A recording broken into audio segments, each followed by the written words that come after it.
வெங்காயம் தக்காளி கேரட்டு உருளை. வெங்காயம் தக்காளி கேரட்டு உருளை. வெங்காயம் தக்காளி. யோ பகலே குடிச்சு வந்து மேல மோதுரா. ஆள் வரதுக்கு எனக்கு தெரியலையா? வெங்காயம் தக்காளி.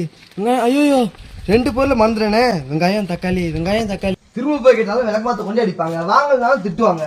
தம்பி என்ன புலம்பிட்டு போறீங்க? இல்லண்ணே வீட்டுல 4 பொருள் வாங்கிட்டு சொன்னாங்க, 2 பொருளை மறந்துடுறேன். சீட்லயும் எழுதிட்டு வரல, கையிலயும் எழுதிட்டு வரல, வேற எங்க எழுதிட்டு வந்திருப்பேன்? ஒரு குடியார மேல வந்து போதுனா ஃபுல்லா மறந்துட்டேன். 2 பொருள் தானே ஞாபகம் இருக்கு. என்ன 4 பொருள்? வெங்காயம் 1 கிலோ. ஆமா வெங்காயம். தக்காளி 1 கிலோ.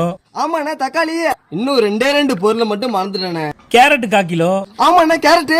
உருளை 1/2 கிலோ. அண்ணே எப்படிண்ணே? ஆமாண்ணே முகரைய பார்த்தாலே தெரியுதுடா. அண்ணே நானே மறந்துட்டேனே. என் முகத்தை பார்த்து எப்படிண்ணே கண்டுபிடிச்சீங்க? நீங்க பெரிய ஞானிண்ணே. ஞானிலாம் இல்லடா, முகத்தை பார்த்தாலே தெரியுது. இல்லண்ணே நான் உங்களுக்கு கோயில் கட்டியே தீருவேண்ணே. ஏண்ணே அடிச்சிங்க? விளக்கண்ண உன் முகத்துல எழுதி வச்சிருக்கடா. ஓ முகத்துல எழுதி வந்திருக்கேனா? ஆமா